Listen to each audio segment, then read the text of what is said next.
नमस्कार। नमस्कार। मैं डॉक्टर चंद्रमणि ब्रह्मदत्त। आज हमारे रूबरू कार्यक्रम में आज एक बार पुनः एक और शख्स से मुलाकात। हमारे साथ हैं आदरणीय नरसिंह अवतार जी। शिक्षा के वे क्षेत्र में बड़ा महत्वपूर्ण नाम और संघर्ष के सफर का बहुत महत्वपूर्ण नाम। आइए आज उनसे उनके जीवन के अनछुए पहलुओं के बारे में बात करते हैं, उन अनछुए प्रश्नों के बारे में बात करते हैं जो आवाम के बीच नहीं आ पाए। आइए उनसे जानते हैं उनके जीवन के संघर्ष की उन अनछुए क्षणों के बारे में, पलों के बारे में और प्रश्नों के बारे में। जी सर, नमस्कार। नमस्कार। जैसे हमारा एक कार्यक्रम है यूट्यूब चैनल का, जिसको कि देश और दुनिया के सारे लोग देखते हैं और बहुत पसंद करते हैं। इसमें हम लोग दुनिया की उन महत्वपूर्ण शख्सियतों के बारे में जानना चाहते हैं जो अपने संघर्ष से शिखर तक पहुंचे। आप मूल रूप से राजस्थान के हैं जी। जिस समय आपका राजस्थान में जन्म हुआ, वर्तमान जैसी सुख सुविधाएं नहीं थी। जाहिर सी बात है कि बड़ा संघर्ष का समय रहा होगा। बचपन में कैसे सोचते थे कि हम यहाँ तक का सफर कैसे तय कर पाएंगे? जी। ऐसा है कि वो जो हम जहाँ जन्म हुआ जी, वो एक स्टेट थी अलवर जी, और हिंदुस्तान में करीब 525 स्टेट थी, उनमें से एक थी जी, छोटी बड़ी। और अंग्रेज जो डायरेक्ट करते थे एडमिनिस्ट्रेशन, अलग इलाका था जी। तो इन स्टेट्स में उन्होंने रेजिडेंट्स बिठा रखे थे जो कि उनके लिए जो तय होता था वसूली करते थे जी। तो स्टेट्स में अंग्रेजों ने डेवलपमेंट किया, हम बड़े प्रभावित थे जी। स्कूलें खोली, अस्पताल खोले, वहाँ नहीं थे पहले। जी जी, तो ये अंग्रेजों की देन है जी। और हमारे जो ग्रेट ग्रैंड फादर थे जी, अलवर स्टेट में दीवान थे, इसलिए हम दीवान कहलाते हैं। अच्छा, जो आपका जो सरनेम है, हाँ, दीवान इसलिए कहलाया है टाइटल। जी जी जी। वो मेरा नहीं, मेरे ग्रैंड फादर का है जी। वो ग्रैंड फादर जो थे वो के.बी. लाल के नाम से थे जी। तो उस जमाने में लोगों को वो नहीं मिलती थी पारिश्रमिक सैलरी वगैरह। जी जी। तो कुछ गांव अलॉट कर देते थे कि भाई इनसे जो पैदा हो उससे अपना कुछ चलाइए, खर्चा वर्चा चलाइए। जी। तो हमारे पास करीब 50 गांव थे जी। अब 50 गांव थे और वो हमारे पास रहे 1954 तक। अब किसान उस पर खेती करते थे और बटाई उसको बोलते जो प्रीवियस एक्ट है जो 54 तक का, वहां तक आपके पास रहे वो। नहीं, बटाई की वो सिस्टम था जी जी कि जो पैदा होगा इतना तुम्हारा, इतना हमारा। ठीक है। तो वो काफ़ी आ जाता था। फिर वो मवेशियाँ बहुत थी जी, क्योंकि बहुत से फार्म्स थे तो चारा भी आता था।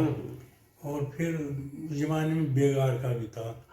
वो बेचारे गरीब लोग थे, आ जाते थे, काम करते थे, रोटी खा के मस्त रहते थे जी।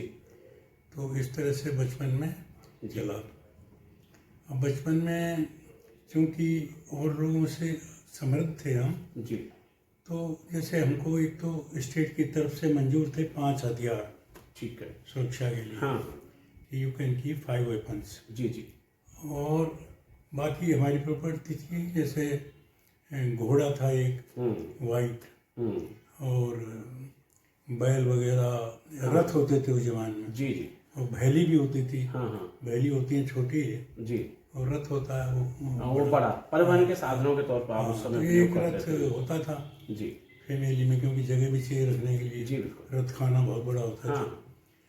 तो बस वो बचपन में लोग घोड़े का यूज करते थे, हम भी कभी कभी बचपन में घोड़े पे बैठ कर निकलते थे गांव में। तो वो ऐसा होता है ना कि हम एक जमींदार टाइप थे छोटे से जी। तो कंवर साहब आ रहे हैं करके बच्चे जो है छुप जाते थे बेचारे। बिल्कुल बिल्कुल। हमारे समझ में नहीं आता था क्यों होता है। बिल्कुल बिल्कुल। और ये जो शेड्यूल कास्ट है जी, वो बेचारे 500 गज, 250 गज दूर से चलते थे। ये सिस्टम था उस समय, ये स्थिति रही होगी। बिल्कुल ऐसा था, बना हुआ था जी। और ये आजकल की पुलिस का तरीका नहीं था जी। हमारे गांव में जो तहसील थी जी, बांसु, वहाँ से एक चौकीदार या लंबरदार बोलते थे जी जी, वो आता था और हर 15 दिन में पूरे गांव का जायजा लेके जाता था कि यहाँ पर कोई ऐसी घटना तो नहीं हुई जो कि रिपोर्ट करने हाँ, लायक, जो आपराधिक घटना थोड़ी हुई जिससे कि रिपोर्ट रिपोर्ट करने करना लायक। है। जी। तो ये सिस्टम था। हमारा जन्म हुआ जी। तो हमारे पिताजी माताजी बड़े आपका खुश जन्म किस समय किस संकाल में हुआ? 1937 में हुआ जी, मेरा जन्म, जी। मार्च के महीने में। नहीं, जब देश आजाद हो रहा था कि आप 10 वर्ष के थे, हल्का सा स्मृतियों में तो रहा होगा देश का आजाद होने का। जी। तो जन्म मेरा हुआ, काफ़ी खुशी हुई घर में, जी। लेकिन दुर्भाग्यवश मेरे पिताजी 2 साल के बाद देहांत हो गया। ओ, और फिर मैं कक्षा 4 तक तो मैं अपने गांव में पढ़ा, जी। और कक्षा 5 में जो वहाँ के जो अध्यापक थे उन्होंने मुझे प्राइवेटली पढ़ाया, और एक रामपुर है हमारे पास, जी। वहाँ जा कर के मेरा एग्ज़ाम दिलाया, परीक्षा दिलवाई। जी। तो 5 तक तो मैं पढ़ गया गांव में। उसके बाद मुझे अलवर भेजा गया। तो अलवर हमारे से करीब 30 किलोमीटर है। जी। जी। तो वहाँ पर मैं पढ़ाई करने लगा, इंग्लिश मिडिल स्कूल में दाखिला हुआ। जी। तो उस वक्त जो थे वो जो मुख्य अध्यापक जो थे जी। वो अंग्रेज हुआ करते थे, टॉम अच्छा। साहब थे मुझे याद। अच्छा, आपके जो मेरे जो क्लास प्रधान में अध्यापक थे, जी। हेडमास्टर, वो टॉम साहब थे। जी। जी। और निक्कर पहना करते थे, हम्म। क्योंकि प्रेयर मन देखा करते थे जी। उनको। और मुझे कुछ ऐसा था कि मैं क्लास में फर्स्ट आ जाता था बिना मेहनत किए। जी। तो मुझे वजीफा मिलता था। जी। उस जमाने में 5 रुपये बहुत होते थे, बहुत महीने होते के। थे, बिल्कुल बिल्कुल। तो टॉम साहब बुलाकर कहते थे अपना वजीफा ले जाओ। और जो दूसरे शिक्षक थे, अरे ये फर्स्ट क्लास आ गया। हाँ, हाँ। उनको आश्चर्य होगा कि आप प्रथम श्रेणी में आते थे और आपको 5 रुपये उसमें वजीफा मिलता जी था। हाँ, जी हाँ। जी। तो इस तरह से मैं उस स्कूल में 8वीं क्लास तक पढ़ा। जी। वो 8वीं तक ही थी, और हर क्लास में मुझे वजीफा मिला। जी। और मैं पढ़ता बहुत कम था, लेकिन पढ़ता ध्यान से था। यानी जितना पढ़ते थे उनको सटीक पढ़ते थे, मुझे याद रह जाता था, कंठस्थ हो जाता था। कई बार तो मेरी आंखें धोने लगती थी कि जब तक मैं नहीं समझूंगा तब तक पढ़ता रहूंगा। तो ये उसी में नहीं, 8वीं में नहीं, बिल्कुल। मैंने सीए किया तभी मेरा ये सिस्टम। जी। जी। तो लोग बल्कि कहा करते थे, इतने नंबरों से कैसे पास हो गए, तुम पढ़ते जानते ज़्यादा। तो उसके बाद मैंने वहाँ से मैट्रिक किया, अलवर से। जी। वो Pratap high school, Yashwant high school. जी। जी। वो महाराजा के 2 लड़के थे, उनके नाम से 2 स्कूल थी। जी। तो मैं प्रताप हाई स्कूल में कॉमर्स में पढ़ा। जी। उसके बाद हमारे यहाँ राजऋषि कॉलेज, वो भी महाराजा का स्थापित किया हुआ था। जी। तो वहाँ मैं पढ़ा। वहाँ भी मैं इकोनॉमिक्स की क्लास में मुझे मॉनिटर वगैरह बनाया माथुर साहब ने, और एक अवस्थी साहब थे आपके। जी। वो भी बड़े अच्छे थे टीचर, लखनऊ की तरफ के थे। जी। तो वहाँ से मैंने ग्रेजुएशन किया। ग्रेजुएशन अच्छे नंबरों से हो गया। उस जमाने में नंबर बहुत कम आते थे, तो जितने आए लेकिन वो बहुत ज़्यादा आए। तो फिर मैं चला गया कैलकाटा। अच्छा, अपनी हायर एजुकेशन के लिए। हाँ, क्योंकि वहाँ थी नहीं, या तो जयपुर जाता ना। जी, बिल्कुल। तो कैलकाटा हमारे परिचित लोग थे। जी। तो मैं कैलकाटा चला गया, यूनिवर्सिटी कॉलेज ऑफ लॉ में एडमिशन ले लिया, और सीए की पढ़ाई शुरू की 7 साल। मॉर्निंग इवनिंग क्लासेज है LLB की। जी। तो LLB मैंने 3 साल में कर लिया, 59 में। जी। तो आपने पूछा कि ये सीए में कैसे रुचि हुई? जी, बिल्कुल। क्योंकि आपने जब लॉ ग्रेजुएट किया था तो आपको कानून के क्षेत्र में जाना चाहिए। जाना चाहिए था। जी। तो उस वक्त ना कंपनीज एक्ट मैंने पढ़ा। तो उसमें मैंने देखा कि ऑडिटर्स को बहुत अथॉरिटीज हैं, काफ़ी अथॉरिटीज हैं। मुझे वो पसंद लगी, पसंद आई। और हमारे यहाँ पर एक थे, मेरे गांव के पास कांसली है। जी। तो कांसली में रामनारायण वैद्य, जी, जो ये वैद्यनाथ आयुर्वेद भवन के मालिक। अच्छा, वो वहाँ के हैं? वो वहाँ के हैं। जी। तो वो हमारे फैमिली के वैद्य थे। जी। जी। वो तो बाद में गए थे वहाँ करने के लिए। तो मैं देखता था उनको इलाज देसी करते थे। हमारे घर में एक आदमी को लकवा हो गया तो कबूतर पकड़ के लाए, उड़ाए उन्होंने, तो उससे ठीक हो गया। इस तरह का था। फिर ये वहाँ चले गए जी तो बल्कि इन्होंने ही मैसेज भेजा जी हमारे घर वालों को हाँ कि इस बच्चे को आप सीए कराइए। जी और हम भी जिस फर्म में आके ट्रेनिंग लेंगे जी वो हमारे भी ऑडिटर हैं, तो हमारे भी संरक्षण में रहेंगे। बिल्कुल। तो मैं कैलकाटा चला गया और फर्स्ट अटेम्प्ट में सारे मैंने क्लियर कर दिया, पास कर लिया। बड़ा टफ था, आज भी बड़ा टफ है सीए, तो उस समय तो बहुत टफ रहा होगा। बहुत टफ रहा होगा। और मुझे ऐसा लगता है सर कि जैसे कि उंगलियों पे गिनने लायक लोग ही उस समय सीए की तरफ जाते होंगे। बहुत 2% रिजल्ट होता था। अब मैं बताऊं कि मैंने जब फाइनल दिया जी तो मैं उम्मीद नहीं करता था कि मैं दोनों ग्रुप पास कर जाऊंगा। 2 ग्रुप होते हैं जी। तो मैंने अखबार देखा, पहले फर्स्ट ग्रुप देखा उसमें नाम नहीं, सेकंड ग्रुप में देखा उसमें नाम नहीं, और जो दोनों ग्रुप से वो देखा नहीं मैं। हाँ हाँ। तो मेरा एक दोस्त थोड़ी देर के बाद आया, मैं चद्दर तान के सोया हुआ था, तो बोला अरे भाई क्या कर रहा है तू? मैंने कहा भाई क्या करें, कुछ हुआ? हाँ, जैसे दोस्तों पे बातें होती हैं। हाँ, कुछ हुआ नहीं। अरे तू तो पास कर गया। अच्छा। मैंने कहा झूठ बोलता है तू, अखबार लाया था? बोले देख दोनों ग्रुप में पास हो गया तू। तो भगवान की कृपा है। मैं जब इनकी ऑडिट करने जाता था वैद्यनाथ की जी ड्यूरिंग माई ट्रेनिंग टाइम, जी जी, तो एक वहाँ पर एक दतिया नाम की जगह है। हाँ हाँ, दतिया तो शायद मध्य प्रदेश में है, या और दूसरा कोई दतिया? झांसी। झांसी, हाँ वही बात कह रहा हूँ। जी झांसी। बिल्कुल। झांसी में था ना इनका कारखाना। जी बिल्कुल। और एक तो पटना में, एक कलकत्ता में, एक नागपुर में। तो झांसी में गया था। तो वैद्य जी थे जो इंचार्ज, वो बोले कि रामनारायण जी वैद्य जी आपको बुला रहे हैं। बुलाया, उन्होंने जबरदस्ती मेरा पेट वेट देखा, नहीं ठीक है, मतलब दतिया जाओ। मैंने एग्जाम दिया हुआ था जी। तो मैं गया तो दतिया में एक महाराज थे बड़े इन्फ्लुएंशियल जी, त्रिकालदर्शी लगे मुझे। तो बोले मैं जानता हूँ क्यों आए हो। मैंने कहा जी मैंने एग्जाम दिया है, मैं अगर आप कुछ भविष्यवाणी कर सकें तो बताइए। तो उन्होंने कुछ ऐसे आंखें वाँखें बंद करके देखा, मुझे कहा कि ठीक हो गया है, और ज़्यादा नहीं बताया उन्होंने। तो वाकई में मैं पास हो गया था जी। उनकी मेरे पास में तस्वीर भी था रखी हुई। अच्छा। मैं बहुत, मेरे मन में प्रेम है। बहुत ही साधारण व्यक्ति और बड़े प्रभावित करने वाले थे। अच्छा, जिस तरह सर आप सी आपने कंप्लीट कर ली, जी, उधर आपने एलएलबी कंप्लीट कर ली, LLB कर ली।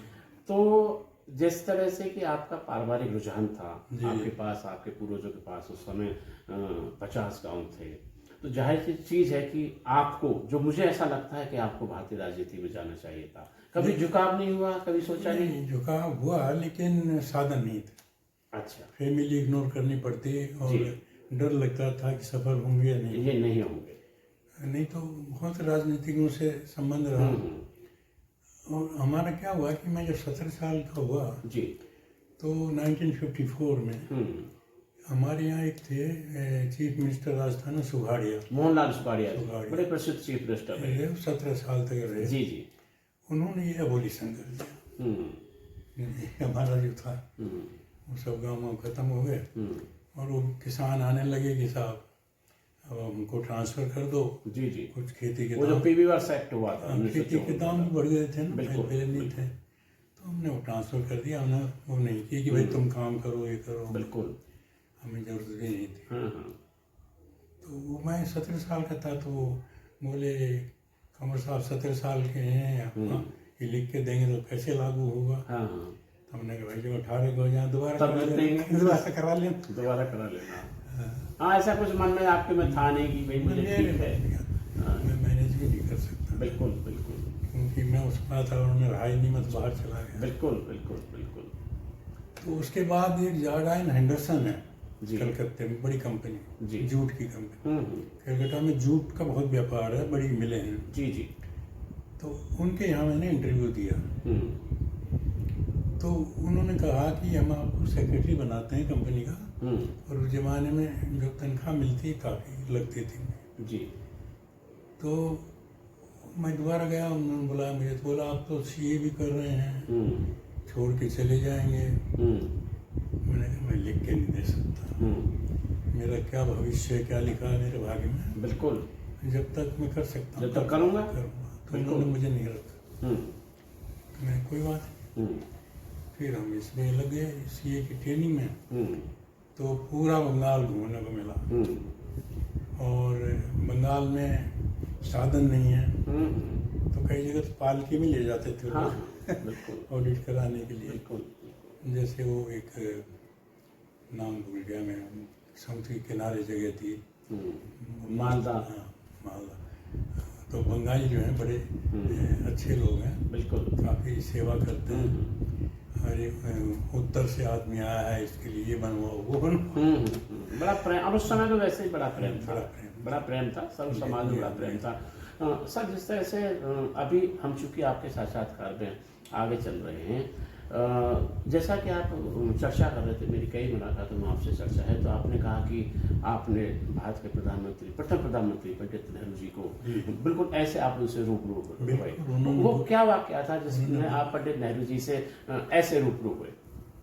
एक गांधी स्मारक निधि है जी, जो गांधी जी की मृत्यु के बाद बनी थी जी, तो उसमें कुछ इन्वेस्टमेंट वगैरह है जी, कुछ जो राजघाट पर है। हाँ, वो जी। काम करते हैं। तो उनका जो प्रबंध है, वो ये जो कमेटी बनी है, जी। उसमें प्रधानमंत्री हमेशा चेयरमैन होता है, पदे सदैव जो भी होगा प्रधानमंत्री। और जो उसमें बाकी मेंबर हैं, जिस वक्त मैंने ऑडिट की थी, JRD टाटा, अच्छा, घनश्याम दास बिड़ला, बंदा साहब, और एक लाल थे कुछ वहाँ के बहुत बड़े ब्रोकर। जी, तो वो इनका इन्वेस्टमेंट वगैरह करके वो इनकी जो है इनकम का साधन जुटाते थे। तो उनके भी दर्शन होते थे। तो ऑडिटर थे, ऑडिटर को जब भी मीटिंग होती थी, प्रधानमंत्री जब आते थे फाइनल करने के लिए सालाना मीटिंग, उसमें अकाउंट्स रखे जाते थे, तो ऑडिटर को बुलाया करते थे। बिल्कुल। तो ये क्या करते थे, सेक्रेटरी महोदय ऑडिटर को बैठा देते थे दो साइड में, दो साइड में नहीं, कमरे में अलग। कि भाई पूछेगा तो बुलाएंगे, कुछ जी। पटांग बोल देगा तो पूछेंगे। तो नेहरू जी ने हमारी रिपोर्ट पढ़ी, तो बोला ऑडिटर आए हैं। तो सेक्रेटरी साहब अब मना कैसे करते, बोले हाँ जी आए हैं, हाँ बुलाइए उनको। तो उनका आप बुला रहे हैं, तो मैं तो डर गया कोई गलत तो नहीं हो गया काम। तो उन्होंने कहा यंग मैन, ऐसे बोलते थे, I am very happy, your report is an eye opener. अच्छा, क्या आई ओपनर? इनकी ऑडिट रिपोर्ट पर एक एक पैराग्राफ पर ध्यान दीजिए, और जो इन्होंने लिखा है उसका सुधार करिए, और थैंक यू करके मुझे बाहर निकाल दिया। हाँ, बहुत अच्छा, बहुत अच्छा। तो देखो, एक ये बड़ा विचारणीय है, बहुत बड़ी बात होती है सर कि देश का प्रधानमंत्री सहजता से, प्रधानमंत्री भी बहुत बिल्कुल। काबिल, बिल्कुल, भारत की आधुनिक उसकी जो औद्योगिकरण का जनक, आधुनिक भारत के जनक, डिस्कवरी ऑफ इंडिया, भाखड़ा नागर डैम, रहन बांध, कुछ नहीं था इंडिया में, था क्या? बिल्कुल, सुई से लेकर कानपुर सेटलाइट में तक छोटी का मोटी सब। फैक्ट्री थी, बिल्कुल, वो भी अंग्रेजों की थी। बिल्कुल, बिल्कुल, कानपुर था और हमारा इंडस्ट्रियल। बिल्कुल। उसके बाद में आपकी जो नज़दीकियाँ, हालांकि अब आप राहते राजनीति में नहीं रहे, लेकिन आपकी नज़दीकियाँ हमारे देश के प्रधानमंत्री आदरणीय मोरारजी देसाई जी से भी रही हैं। ये इसलिए हुई कि जो जयप्रकाश जी थे जी, उनकी वजह से, कि जयप्रकाश नारायण जी की वजह के भी, आदरणीय जयप्रकाश नारायण जी के भी बड़े नज़दीक रहे हैं। हाँ, और उनकी पत्नी जो प्रभावती थी, देशमुख, नहीं, जयप्रकाश नारायण जो आप बता रहे थे, उनके बड़े नजदीक रहे। उनकी पत्नी प्रभावती जी का बड़ा आशीर्वाद था आपके ऊपर। नहीं, बल्कि मेरे जो बड़े बेटे हैं राजेंद्र जी, वो रोने लगे उनकी छड़ी देख करके। तो उन्होंने कहा बचवा क्यों रोता है बिहार? बिल्कुल। बोला आपकी छड़ी मांगना चाहता है। अरे दे दो भाई, उसको हाथ तक रखे हुए। अच्छा, बड़ी दुर्लभ चीज है। हाँ, राजेंद्र है मेरा बेटा जी, बहुत प्यार करते थे। हम वहाँ पूसा रोड पर रहते थे, वो आते थे जी, और मैं भी कभी कभी वहाँ ठहर जाता था। तो वहाँ पर बड़ी प्यार से बात करते थे। वो सुबह फल खाया करते थे, बैठ कर के साथ बैठा लेते थे। अच्छी शख्सियत थी। उन्होंने ही हमें, हमारे पास कुछ नहीं था, मेरे पास, ठाकुर साहब के पास कुछ नहीं था। और एक हमारे साथ मद्रासी थे, वो तो ऐसे ही पीछे लग गए थे हमारे चार्टर्ड अकाउंटेंट थे। मेन ठाकुर साहब थे, मैं था। क्योंकि ठाकुर साहब मेन इसलिए थे, वो बिहार के थे, बिल्कुल, और जयप्रकाश जी से ज़्यादा नज़दीक। बिल्कुल बिल्कुल। लेकिन वो भी बेचारे, उनके पिताजी थे भिक्षुक। अच्छा, ठाकुर साहब के। ठाकुर साहब के भिक्षा मांग करके गुजारा करते थे। फिर उन्होंने बड़ी तरक्की की, तो इनके ऊपर हाथ रहा बैद्यनाथ औरों का। बैद्यनाथ, उन्होंने पढ़ाया इनको, लिखाया, उन्होंने ऑडिट वगैरह दी इनको जी। और जहाँ ये ट्रेनिंग ले रहे थे, ये सीनियर थे हमसे, वहीं हमने ली थी। एक सिंघी एंड कंपनी थी जी, उसमें ट्रेनिंग ली थी। तो साथ साथ वहाँ काम भी कर रहे थे कलकत्ते में। इनका जो रेजिडेंस था उसी में एक कमरे में ऑफिस बना रखा। जी, तो काम था, वो कर लेते थे। उस जमाने में थोड़ा बहुत होता था, गुजारा चल जाता था। उसके बाद ये मौका मिल गया, तो हमने कहा भाई हमारे पास तो पैसे नहीं है, बोला कम से कम 25,000 तो देने ही पड़ेंगे उस जमाने में। कौन बोले? जयप्रकाश जी जी, अच्छा। तो हमने कहा पैसे नहीं, बोला हम इंतजाम कर देंगे, आप वापस कर दें। तो एक साहू, उनका नाम सुना होगा, जी जी, साहू जैन। हाँ हाँ, तो उनकी एक कंपनी थी अशोका मार्केटिंग। जी। उन्होंने उसको फ़ोन किया कि भाई ऐसे ऐसे 25,000 रुपये दे दीजिए, और बाद में दे देंगे आपको। आपको वापस दे देंगे। हाँ, हम उसकी गारंटी लेते हैं। तो दिला दिए हमने आके यहाँ बैठ गए। बनी बनाई एकदम से ऑफिस, थापड़ हाउस में, और बड़ी प्रसिद्धि उनकी बैद्यनाथ अय्यर की। जी, हमारे इंस्टीट्यूट के प्रेसिडेंट रहे। उनकी बड़ी पूजा होती है, फोटो लगाते हैं लोग। और उनका जो ये था ना राजकाज, जी जी, उसमें क्योंकि ज़्यादा मद्रासी होते थे उस जमाने में, तो इनकी बहुत चलती थी, इनकी। बैद्यनाथ अय्यर। अच्छा अच्छा, क्योंकि ज़्यादातर जो सेक्रेटरीज वगैरह थे ना साउथ इंडियन, ये तो यूपी के तो बाद में आए हैं। बिल्कुल बिल्कुल। तो इसलिए वो तरक्की हुई। और मैं आगे कैसे बढ़ा, उस फर्म की वजह से बढ़ा। अच्छा, मुझे अपॉर्चुनिटी मिली। हाँ, देखिए अपॉर्चुनिटी नहीं मिले, पढ़ तो गया मैं, बिल्कुल लेकिन गुण कहाँ। बिल्कुल सही बात। तो अपॉर्चुनिटी मिली मुझे, बड़ी बड़ी फर्मों का ऑडिट करने का मौका मिला। और भगवान की दया से पोटेंशियल था मेरे अंदर। बिल्कुल बिल्कुल। तो मैं बहुत सीखा उससे, और इतना अधिक सीख गया कि हर एक आदमी लोहा मानने लग गया। कहीं झगड़ा हो पार्टनरशिप में तो इनको आर्बिट्रेटर बनाओ। तो इस तरह का। और मैं कहता हूँ लोगों से कि पढ़ाई से कुछ नहीं होता, अपॉर्चुनिटी मिलेगी तो आपको ज़्यादा, बिल्कुल, तभी आपको दिखाई पड़ेगी। दिखाई पड़ेगा, तजुर्बा होगा। बिना तजुर्बे के आपकी पढ़ाई बेकार। इसी वो भी तजुर्बा मुझे, जी, सरकारी कंपनियां हाँ। लगभग सभी उनका ऑडिट किया मैंने। फिर बड़ी बड़ी प्राइवेट कंपनियां, उनका ऑडिट करने का मौका मिला। और मुझे खुद इंचार्ज बन के गया कई जगह, food corporation, fertiliser corporation, cement corporation, कितनी कॉरपोरेशन दुनिया भर की, और ये प्राइवेट। सर एक इसी चीज बीच एक और चीज़ मैं आपसे पूछना था कि मोरारजी देसाई जी से आपकी बहुत अच्छी मुलाकात थी अपने समय। वो क्या वाक़या है? मोरारजी देसाई, आडवाणी जी जी। जी, वो क्या वाक़या है? और दूसरा उस प्रसंग को भी हम बाद में लेंगे कि जितनी नज़दीकियाँ आपकी वाजपेयी साहब से रही हैं, हमारे यशस्वी प्रधानमंत्री रहे हैं, इसलिए रही कि मैं, लेकिन मोरारजी देसाई जी से कैसे? मोरारजी देसाई जी जो है जनता पार्टी बनी थी जी, तो जनता पार्टी में सभी पार्टियां थी, वाजपेयी जी वगैरह सब थे जी। तो एक दिन मैं उनकी ऑडिट कर देती हूँ। अच्छा, कांग्रेस पार्टी इन पार्लियामेंट जी जी, होती है, उसकी ऑडिट किया करते थे। तो हम गए एक बार, तो एक पहले जो चपरासी हुआ करता था, तो हम जा करके, उनके मन में आदत होती, अरे भाई एक कप चाय लाओ। तो सेक्रेटरी साहब कहते थे भाई पूछो, मैं तो ये कप चाय लाओ। अरे साहब, आपने इसको, मैंने कहा चपरासी नहीं है, इसको तो MP बना दिया नेहरू जी। मैंने कहा अच्छा कोई बात नहीं है, माफ़ी मांगते हैं, MP बन गए। तो वहाँ से हमारी मुलाकात हुई इनसे। किसको MP बना दिया? चपरासी को। अच्छा, जैसे ही थे उस जमाने। हाँ समझ, चलो 20 आदमी ही कंट्रोल करते थे। पूरा राज। तो बाकी तो फिर यहाँ कैसे रूबरू हुए आप मोरारजी देसाई जी से?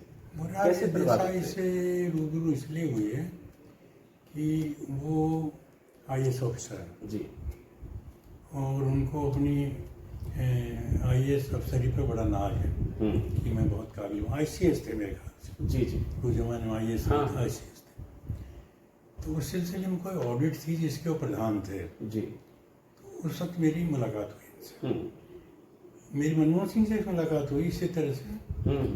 तो उस वक्त तो कुछ बातचीत हुई तो उन्होंने कहा तुम्हें कुछ नहीं आता। मैंने कहा जी आता तो है लेकिन आप बड़े आदमी मत मानिए। हाँ तो उस सिलसिले में मुलाकात हुई थी। तो हाँ। वो कभी खुश होते थे कभी चिढ़ जाते थे, स्वभाव था उनका।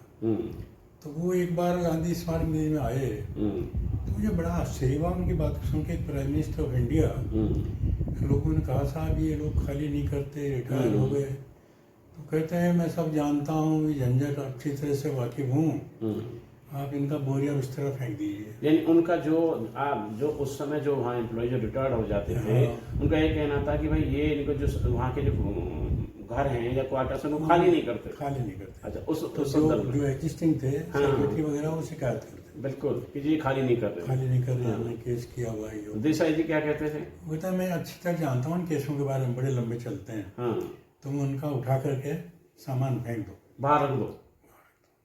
हिंदुस्तान का प्राइम मिनिस्टर ऐसा बोले सब लोगों के मुंह बंद हो गए, हमारा मुंह बंद हो गया। ऐसी अपेक्षा नहीं करते, बिल्कुल नहीं करता है, एक महत्वपूर्ण पद है, मुख्य पद है जी। तो ऐसे मुरारजी भाई हैं, कभी कभी हमको बुलाया करते थे इसके बाद में इनकम टैक्स कि आपके क्या सुझाव हैं, ब्लैक मनी बहुत हो गया। हमने कहा ये ब्लैक मनी इसलिए होता है कि पैसे से लगाव है, जो कमाता है उसको बिल्कुल, और वो ऐसा महसूस करता है कि उसका कमाया उसने और ले गया कोई और। बिल्कुल, तो क्या करना चाहिए? हमने कहा उसका अगर पैसे के ऊपर में स्वामित्व रहे तो आपका टैक्स भी मिल जाएगा। बिल्कुल। तो कैसे मिलेगा? आप एक बना के लाइए नोट। हाँ, मैं नोट बना के ले गया जी कि भाई ऐसे ऐसे एक आप बॉन्ड इशू कर दो जी, उनके पैसे जमा करवा लो बैंक में और उनको उसके बदले में बॉन्ड दे दो, जीरो बॉन्ड दे दो, 6 साल के 7 साल के। तो आपको जो ब्याज की आमदनी हुई उनको नहीं देना पड़ा, दैट इज योर टैक्स। बिल्कुल। मैंने समझा तो उन्होंने अप्रूव कर दिया। हाँ, उनको समझ में आ गई बात। चेयरमैन बड़े नाराज, ये कल के चार्टर्ड अकाउंटेंट ऐसी बातें करते हैं। तो वो बेयर बॉन्ड के नाम से प्रसिद्ध हुआ। अच्छा, बेयर बॉन्ड।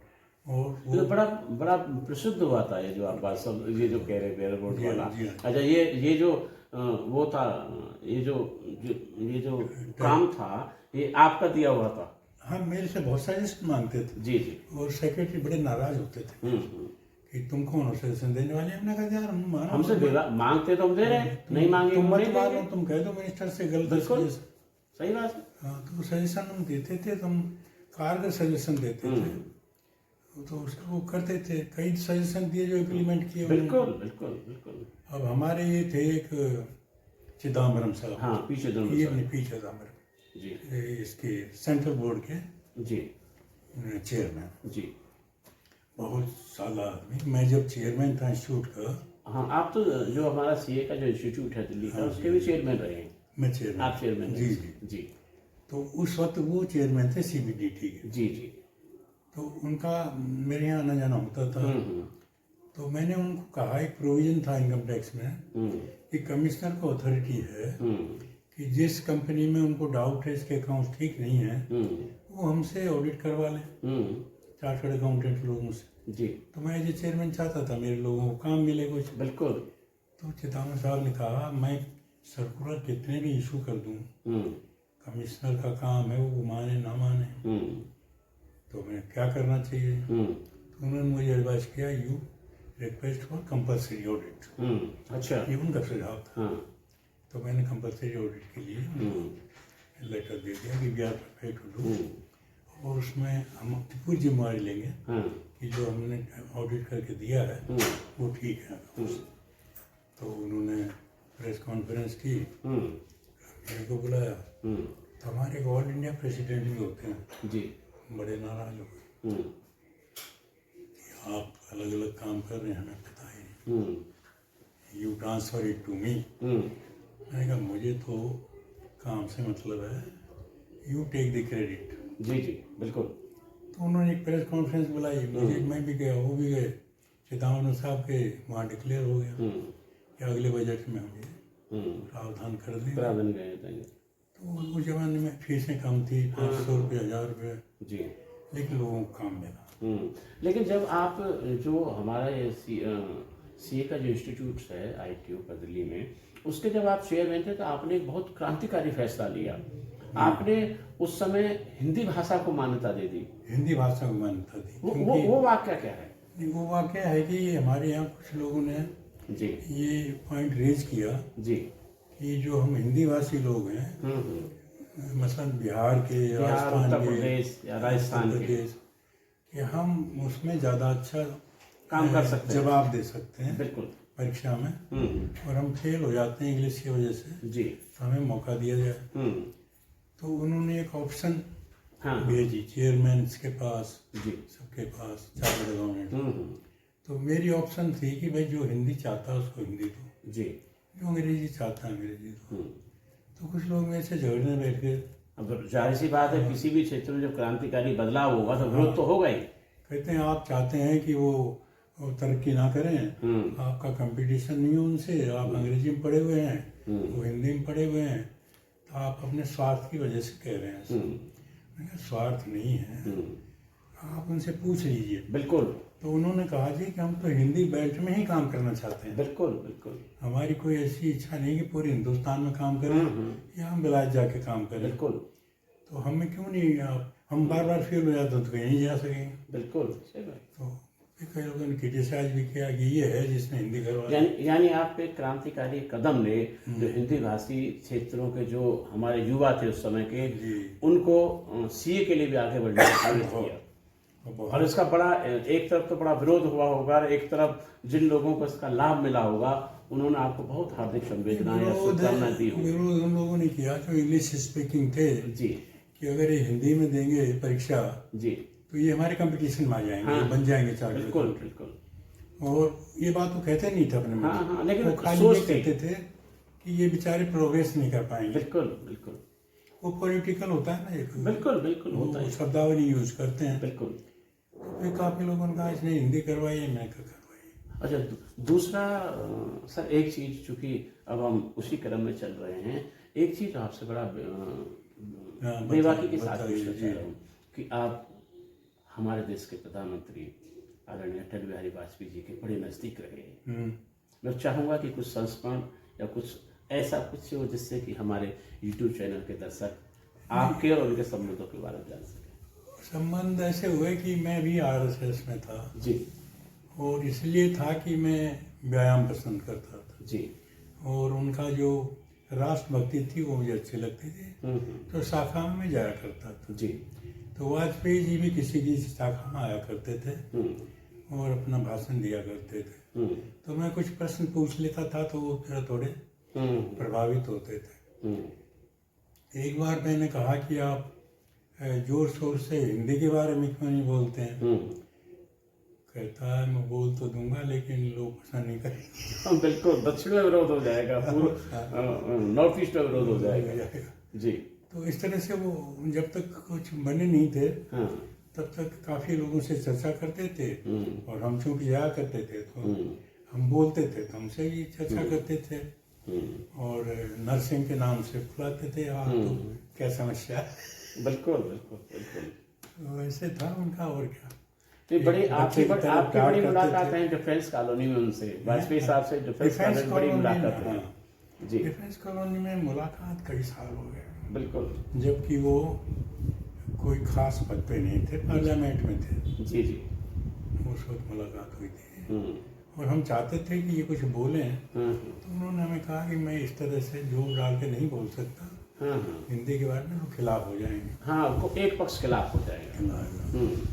हमने बात समझ में आ गई, वो ज़्यादा जानते थे पॉलिटिक्स के बारे में। उसी तरह मैं की कम जानता था। उसी तरह की नजदीकियां आपके नज़दीकियां- आदरणीय अटल बिहारी वाजपेयी जी से, उनसे अटल बिहारी वाजपेयी जी से रही हैं, लाल कृष्ण आडवाणी जी से भी रही हैं। आडवाणी जी से भी रही। बड़े नजदीक रहे हैं आप बड़े नज़दीक। इन दोनों राजनेताओं। ये आडवाणी जी भी इसमें थे, RSS जी नज़दीकी बहुत रही। और जब तक वो, मैंने एक पत्र लिखा, उसका जवाब दिया उन्होंने, जब हाँ, हाँ। वो प्रधानमंत्री थे। मैंने कहा ये सब गलत काम हो रहा है, तो जड़ से जवाब आया जी जी। कि मैंने जो है आई हैव टेकन स्टेप्स। हम्म, मिला करते थे, बुलाया करते थे। हम्म, और एक शख्सियत थी, हम्म।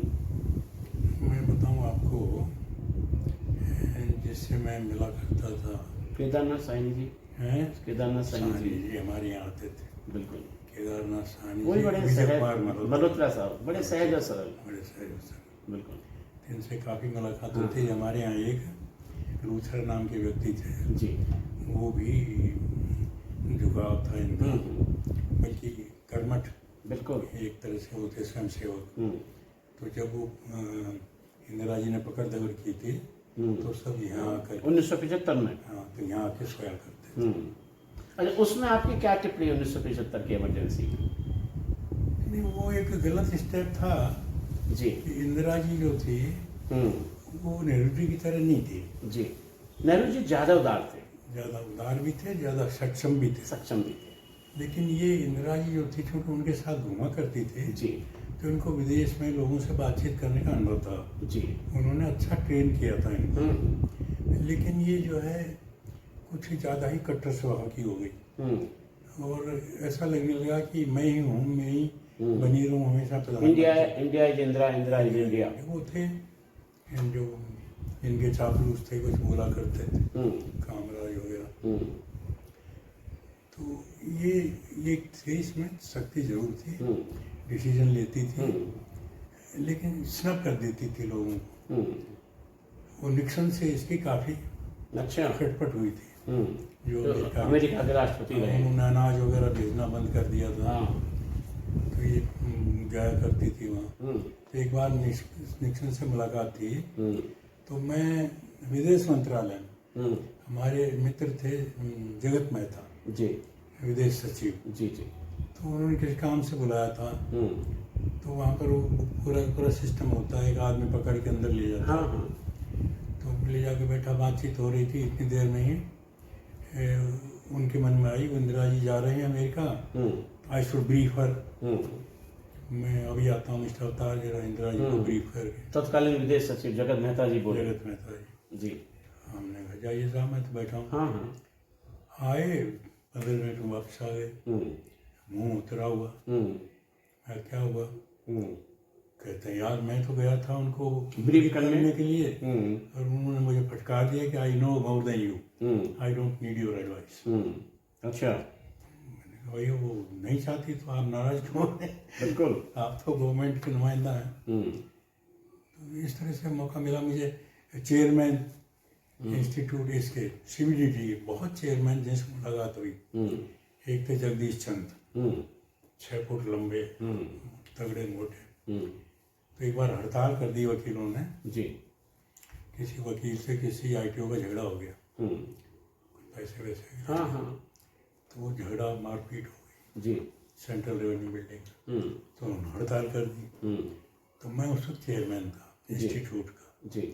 तो उन्होंने बुलाया मुझे कि आप इस हड़ताल को वापस लें। मैंने कहा सर ये चार्टर्ड अकाउंटेंट्स की हड़ताल नहीं है, ये इनकी है, वकीलों की है। हाँ, I know you can do it. किसने कहा है आपसे? जगदीश चंद जी ने। अच्छा। I know you can do it. मैं प्रयास करूंगा। बिल्कुल। तो 4 साहब थे जिनका झगड़ा हुआ था। मैंने कहा भाई चेयरमैन साहब की इच्छा है कि आपस में समझौता करो। हाँ, विवाद आगे ना बढ़े, हड़ताल जो है ना हो। बिल्कुल। तो वो बोले कि इनसे माफ़ी मंगवा दीजिए ITO साहब से। मैंने कहा भाई देखो जगदीश चंद जी का ऑर्डर है, आप माफ़ी मांग लो, किस्सा खत्म करो। हाँ, बात को वहीं खत्म करो। माफ़ी कैसे मांगो? मैंने कहा एक काम करते हैं, तुम्हारे कमरे में माफ़ी मंगवाते हैं, कोई देखेगा नहीं। तो उसको जज कही कि माफ़ी तो मांगनी पड़ेगी, तो कमरे माफ़ी मांगी। अच्छा सर, एक चीज़ और पूछ रहा हूँ, इतना आपका 1937 से अब तक का जो इतना लंबा जीवन काल है, शिक्षा के क्षेत्र में आप अग्रणी रहे हैं, और बहुत सारे भारत के राजनीतिक जो शख्सियत हैं उनसे समय समय पर आपकी मुलाकात है। पंडित नेहरू जी से लेकर अटल बिहारी वाजपेयी जी तक, अनाथ कृष्ण आडवाणी तक, मोरारजी देसाई जी तक, बहुत सारे शख्सियतों से आपकी मुलाकात है, बहुत सारे ब्यूरोक्रेट से आपकी मुलाकात है। अरुण नेहरू जी, अरुण नेहरू जी से। अरुण नेहरू चूंकि वहाँ बैठते थे वेलिंगटन की सेंट, जी जी, तीन मूर्ति के हाँ। पास, तो मुझे एक बार बोले उनकी समस्या थी कुछ, वो हल नहीं कर पाया कोई। अरुण नेहरू जी की। हाँ, तो उनकी पार्टी की, वो उसके पार्टी के होते, तो बोले कि उनको भेजो मिस्टर अवतार। तो मैं गया, उनकी समस्या किस तरह से मैं हल कर दूँ, पॉलिटिकल समस्या भी बन गई थी। तो उन्होंने कहा कि तुम कहाँ रहते हो? मैंने कहा मैं तो यहाँ रहता हूँ, आगे आनंद निकेतन से आगे। किधर से जाते हो? मैंने कहा इधर से जाता हूँ। 1 घंटा यहाँ क्यों नहीं बैठते? अच्छा, अपने आवास पर उन्होंने कहा?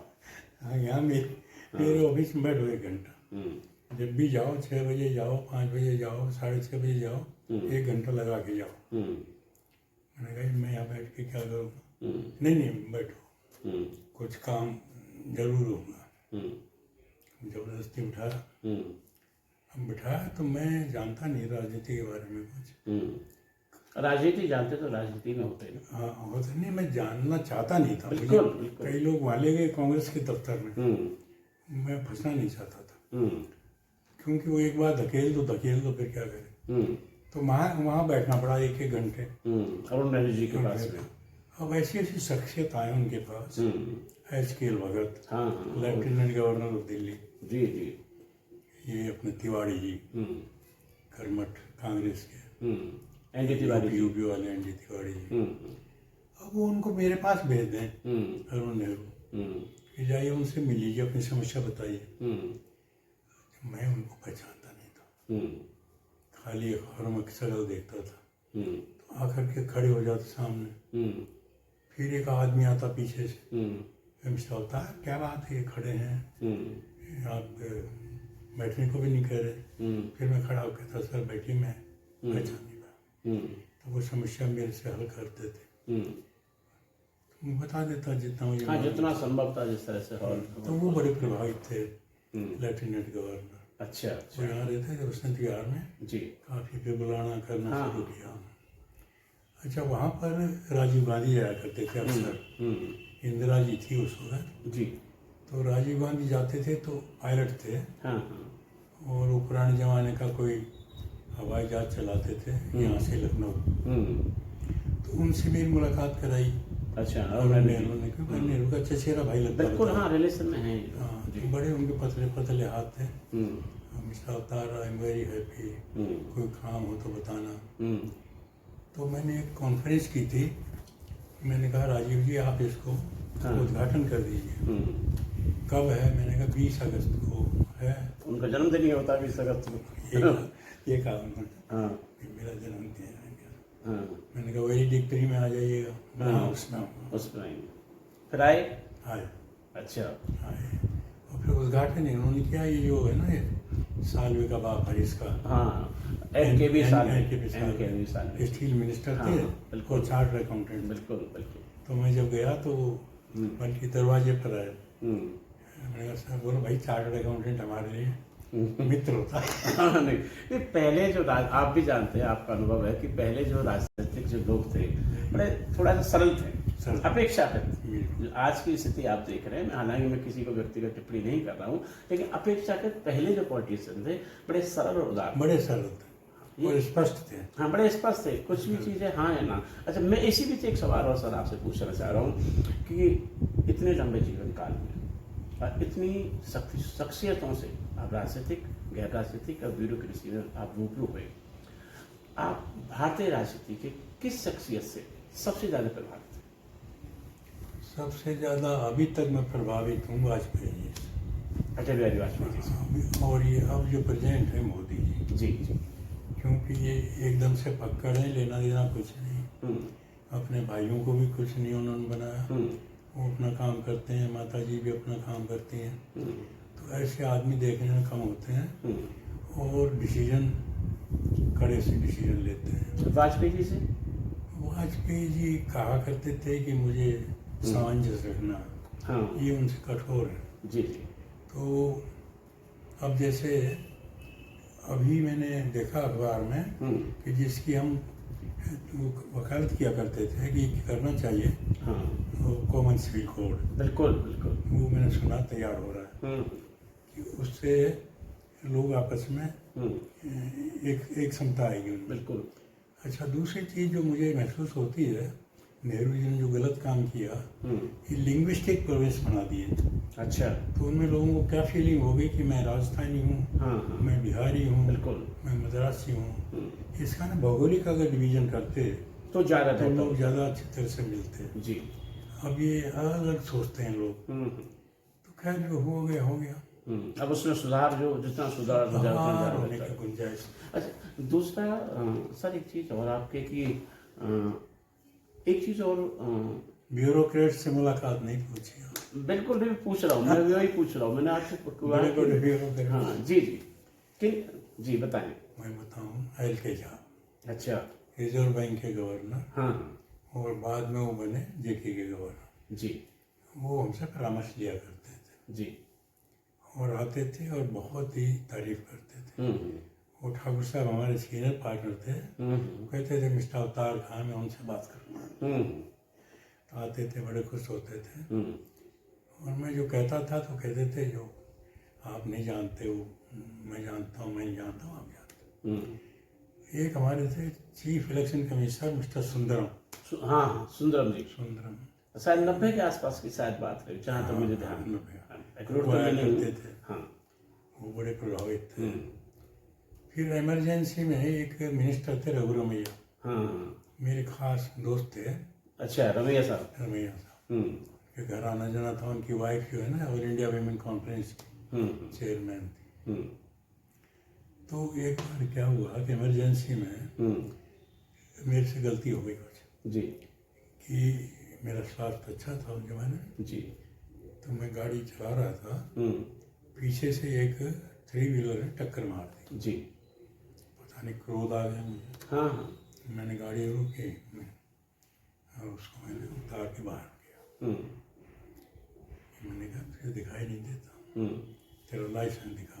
मैंने लाइसेंस उसका जब्त कर दिया। और मुझे मालूम नहीं था इनकी स्टेशन होती।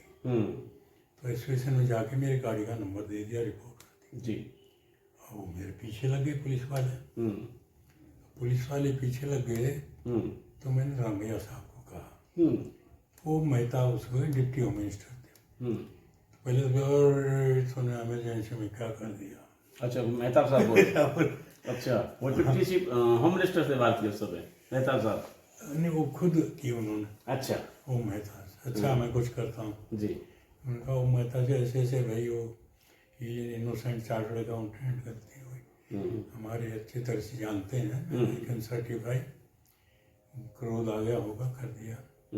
तो क्या करना है, बोला केस खत्म करना है। हाँ। तो मैं एक दिन ऑफिस में बैठा हुआ था, तो एक पुलिस के डिप्टी कमिश्नर आए मेरे पास। मैंने कहा क्या क्या गलती हो गई हमसे।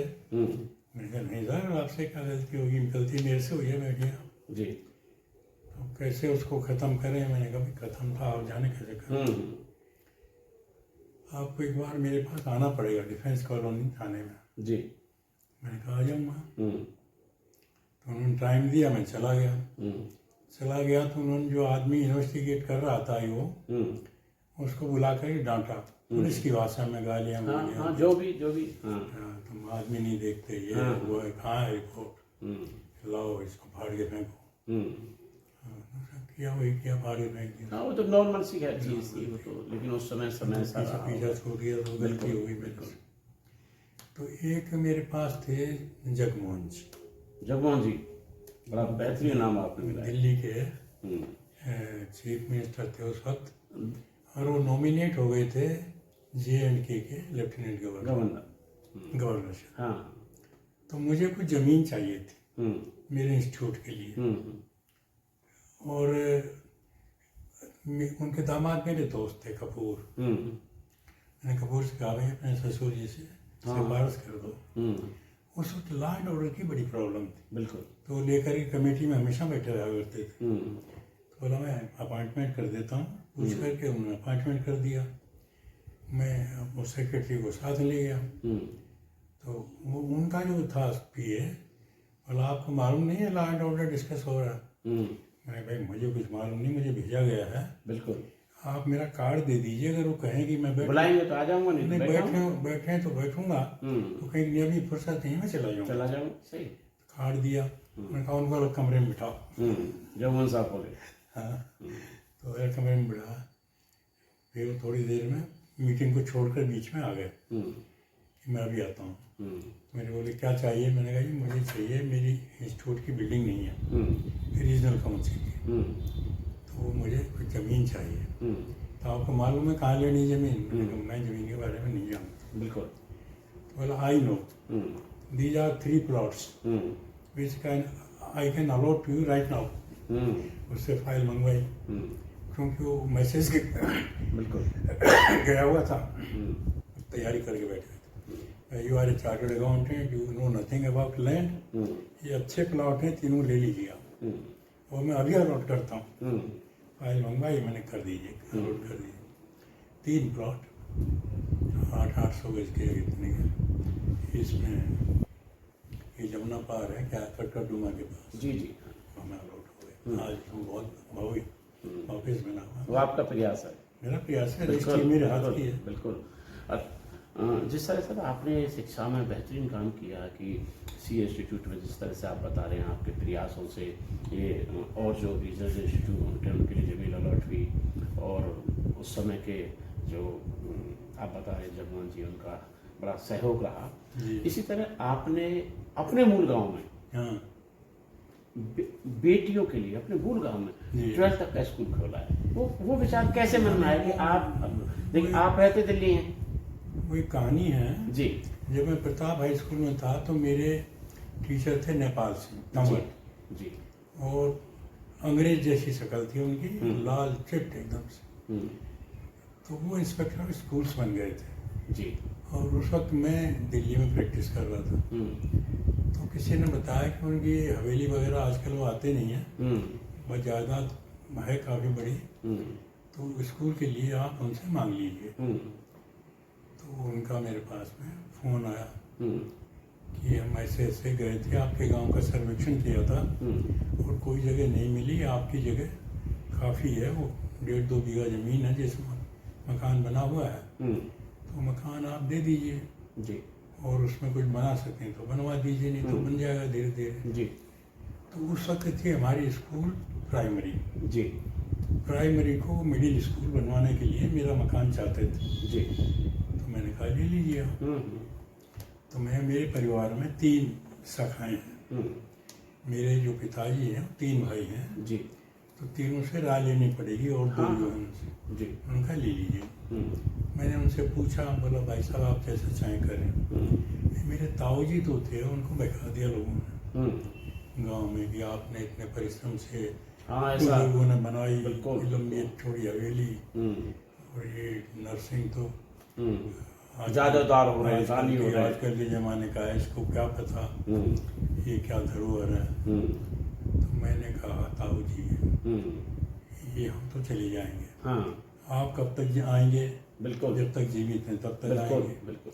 और वाकई में सन 88 तक जाते रहे। तो उनको मनाया हमने, तो मनाया तो मान गए। बोला मैं रजिस्ट्री करने के लिए नहीं रुकूंगा। वो भिलाई उनका परिवार रहता था, अच्छा, लेकिन उनको गांव पसंद था। तो जब तक उनकी मृत्यु हुई उसके 1 साल पहले तक गांव में रहते थे। तो वो बोले कि मेरे से पावर ऑफ अटॉर्नी ले लो जी। मैंने दिल्ली बुलाया, पावर ऑफ अटॉर्नी ले ली। तो उनकी तरफ से होगा, एक मेरे चचेरे भाई जयपुर में रहते हैं जी, उन्होंने कहा कि भाई साहब मैं आ जाऊँगा। तो हमने वो साइन कर दिया। हमारे परिवार ने कहा कि इसमें हमारा नाम होना चाहिए, बिल्कुल, फैमिली का नाम, बिल्कुल बिल्कुल। हमने कहा ठीक है बात कर लेते हैं नेपाल सिंह जी से, बिल्कुल। तो उन्होंने कहा कि दीवान शब्द ये अगर आगे चल के प्रमोट भी हो जाएगी तो भी इसका नाम दीवान विद्यालय ही रहेगा जी, उसके साथ उच्च विद्यालय लग जाए, या कुछ भी लग जाए, लेकिन पूर्वजों का नाम जरूर रहेगा, लेकिन दीवान शब्द पहला रहेगा। अब हम कुछ बिजी हो गए अपने प्रोफेशन में जी, और ज़्यादातर अरेंजमेंट बाहर के मिले, देश से बाहर के। जी। तो 5-6 साल तक जाने का मौका नहीं मिला। हम्म। इस बीच में गांव में होती है पॉलिटिक्स। जी। तो जब वो मिडिल से 10वीं प्रमोट हुई तो उसमें हमारा नाम अच्छा। गायब कर दिया, हम्म। खाली राजकीय। हम्म। हमें तो पता नहीं, वो गांव से लोगों की चिट्ठी आने लगी। हाँ, हमारे जो ऐसा हो गया। हमारे जो चाहने वाले बिल्कुल। कि भाई इसको ठीक कराओ। ठीक कराओ आप, हमने तो दान दिए जमीन। दान दिया था। बिल्कुल, 1 रुपया नहीं लिया। हाँ। जी। तो मैं फिर गया, मेरे एक गुरुजी थे। हम्म। वो जमाने में गुरु हुआ करते थे ना, जब मौलवी गुरु। बिल्कुल बिल्कुल। तो उन्होंने कहा नरसिंह बाबू आपको आना पड़ेगा, चिट्ठी आई उनकी और संभालना पड़ेगा। सब एड्यूस किया उन्होंने। जी। तो मैं गया, होम मिनिस्ट्री का एक तो मैं ले गया वो ऑफिसर जी।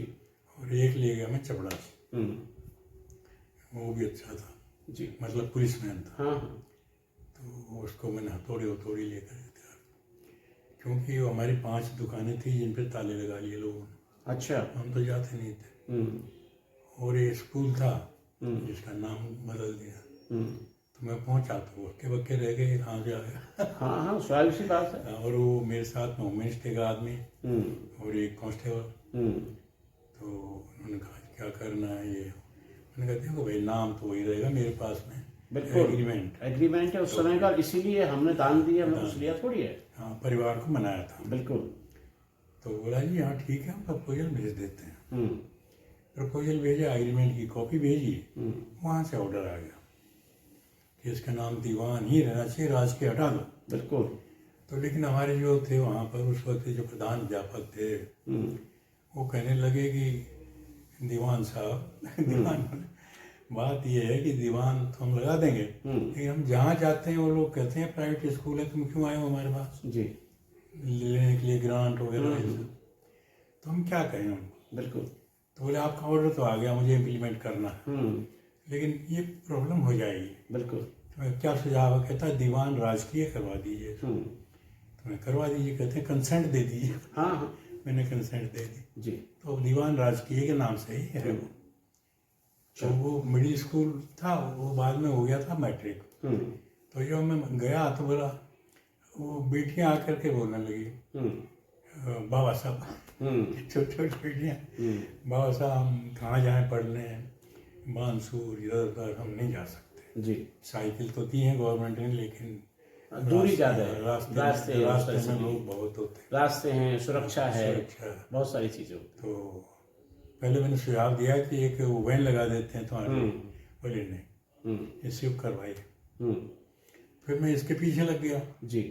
पीछे लग गया तो मैंने आपको बताया था ना, एक यहाँ पर वो थे आचार्य नंद किशोर जी, क्या नाम था, नवल किशोर जी। तो किसी ने मुझे कहा बीजेपी वाले ने कि आप इनसे मिल लीजिए, इनकी वसुंधरा जी से बड़ी अच्छी पढ़ती है। जी। तो मैं गया, क्या चाहिए आपको। मैंने कहा मुझे वसुंधरा जी बोली। मुझे नहीं, ये आचार्य जी। मैंने कहा मुझे अपने बच्चों के लिए जो कन्याएं हैं स्कूल 10+2 करवाना चाहता। हाँ, जिससे कि उनको बाहर जाना नहीं पड़े। 10+2 करवाना चाहता। पूछा हमने कितनी कन्याएं हैं, ये हमने बता दिया। जी।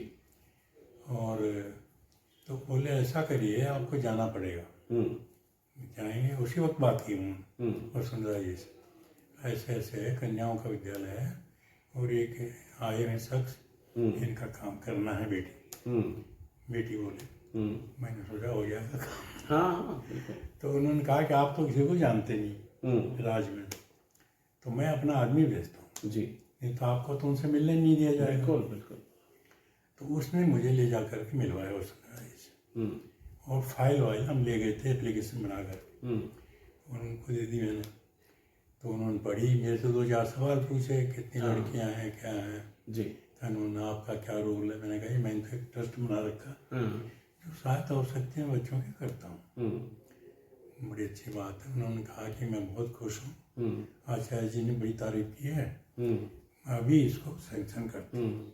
सैंक्शन करके एक होते हैं नीचे में SDO होते हैं, क्या होते हैं, SDO जिला विद्यालय पर्सनल जो होते हैं, PS APS PS, हाँ कुछ होते हैं। जी जी, नाम भूल गया। वो बहुत होते हैं चमचे, उसको फाइल दे दी। तो तो वो फाइल लेकर के मेरे से क्या गलती हुई, एक बार बोला वो फाइल नहीं मिल रही, मुझे कॉपी दे दो।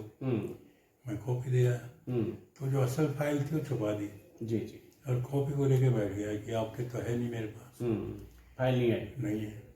फिर मैंने एक सेक्रेटरी थी एजुकेशन जी। तो मेरे चचेरे भाई ने मिलवाया मुझे। तो मैंने कहा सर ये बात है। बोला आपकी बात हो चुकी है वसुंधरा जी से? मैंने कहा हो चुकी है, आप उनके पीएस से पूछ लीजिए। जी। पूछा, बोला हाँ जी, मेरे सामने उन्होंने अप्रूव कर दिया उसको, फाइल अप्रूव किया था।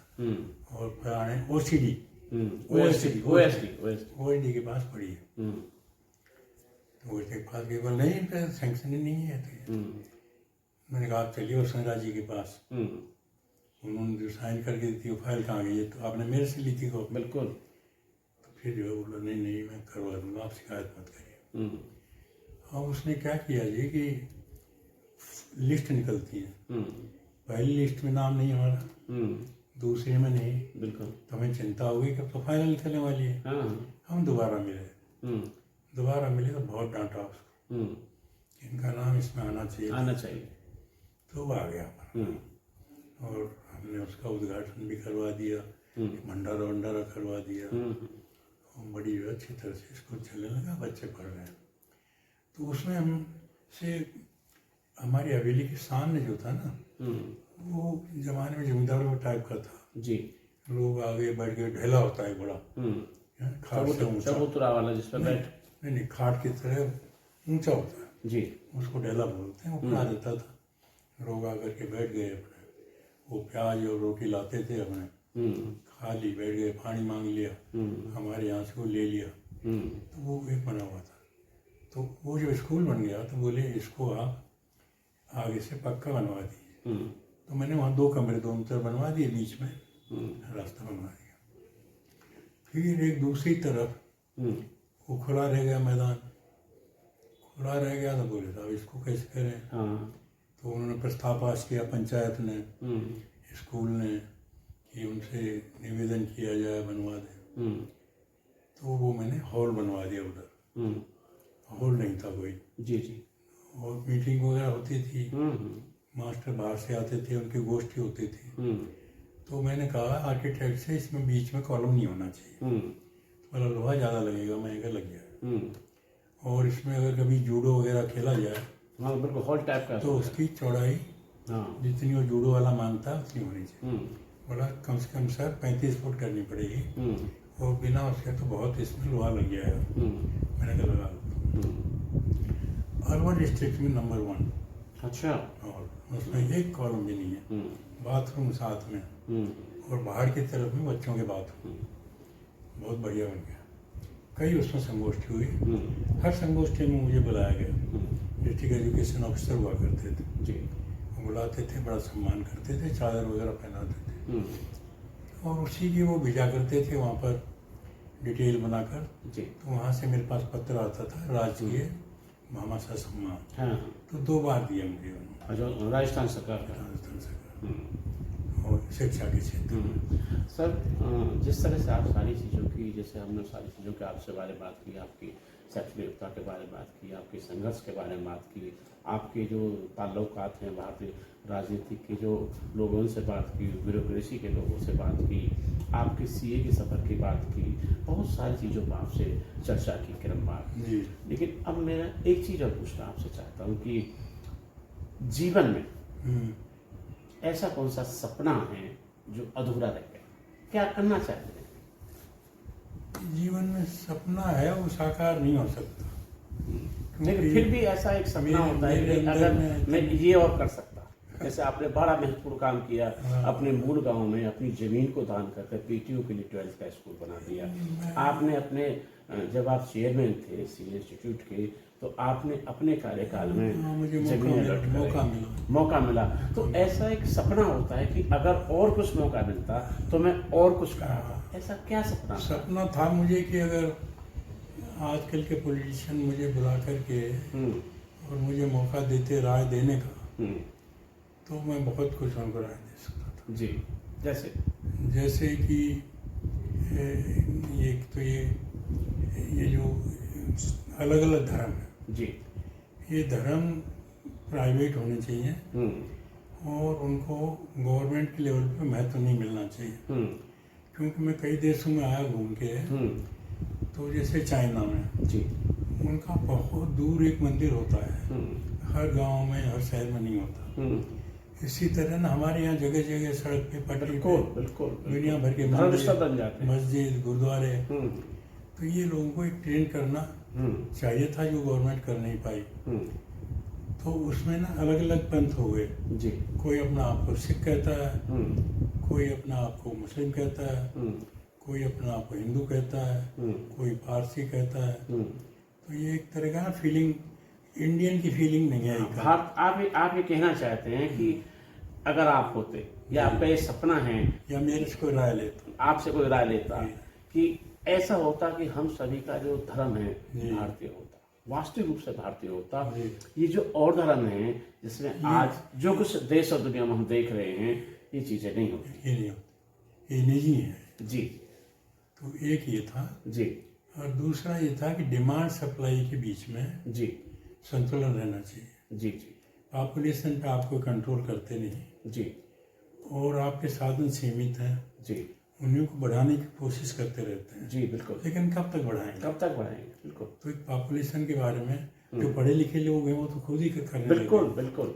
लेकिन जो अनपढ़ लोग हैं गांव में, जैसे किसान हैं, हाँ हाँ, मजदूर हैं, बहुत सारी जगह और भी बहुत सारी या चीजें हैं। मुस्लिम्स, हाँ हाँ बिल्कुल। तो ये ध्यान ही नहीं देते। बिल्कुल। और ज़्यादातर इससे क्या क्या असर होता है कि ये जो लोगों को एजुकेशन नहीं मिलती, तो देखिए हर एक आदमी पैसा तो चाहिए, बिल्कुल, तो गलत रास्ते पे चलता है। बिल्कुल सही बात। हाँ, कोई चोर बन जाता है, कोई डाकू बन जाता है, क्रिमिनल बन जाते हैं। बिल्कुल।